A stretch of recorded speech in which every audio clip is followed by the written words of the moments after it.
Hi guys, this is Charles. I'm one of the surgeons at Southpaws. Today I'm just going to review a CT scan on a dog that presented to us with fluid in the abdomen. And so it was presumed to be a hemoabdomen, but that has not been confirmed at this point.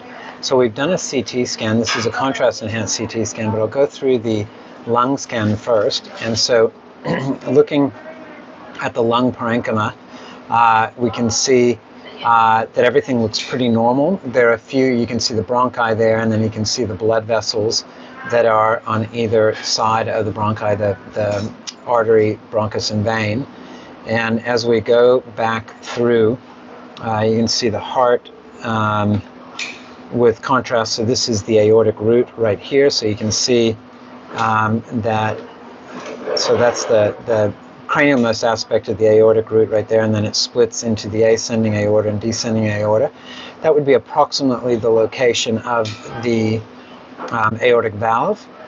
And then we go farther back, and that opens up into the left ventricle here. So that's left ventricle there, coming up to the level of the aortic valve. You can actually see the tricuspid shape of the aortic valve, coming up into the ascending aorta, to the aortic arch, and then down to the descending aorta.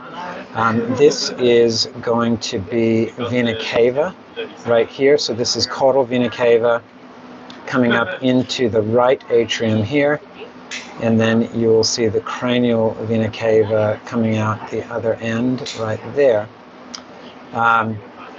So that's a papillary muscle, and then these are that's where the chordae tendineae attaches in the left ventricle. So as we head down caudally, you can see the bifurcation of the main stem bronchi. So the trachea into the main stem bronchi there. I can go back to the air window. So that's trachea there, bifurcating into the main stem bronchi there and there.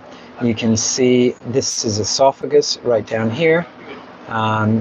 So let's go cranial. So that's esophagus up there, a little bit of food or fluid in the esophagus. Then we head caudally.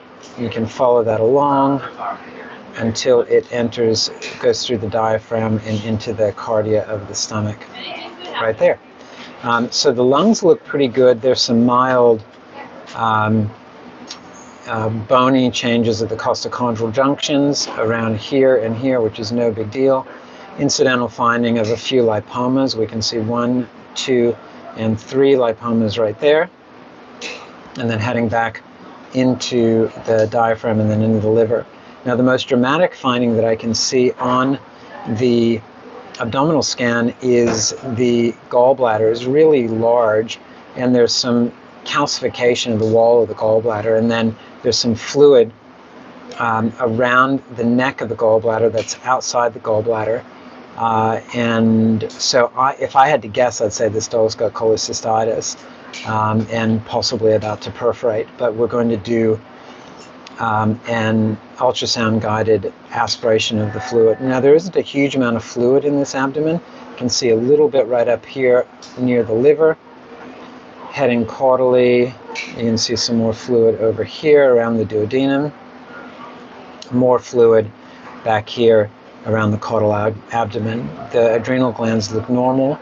The spleen looks fairly normal. It has a little bit of irregular contrast uptake in that area there, and you can see that there's more contrast uptake in the liver, and that just has to do with the phase at which the scan was taken. You can see some more lipomas up in here or close to the costochondral junction. So basically the only significant findings that I can see in this dog is free fluid in the abdomen, not a huge amount, really dilated gallbladder with this inconsistent or irregular contrast uptake.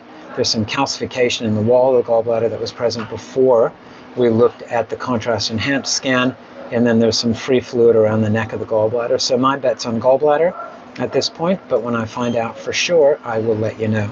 Thanks a lot for watching. We'll talk to you again soon.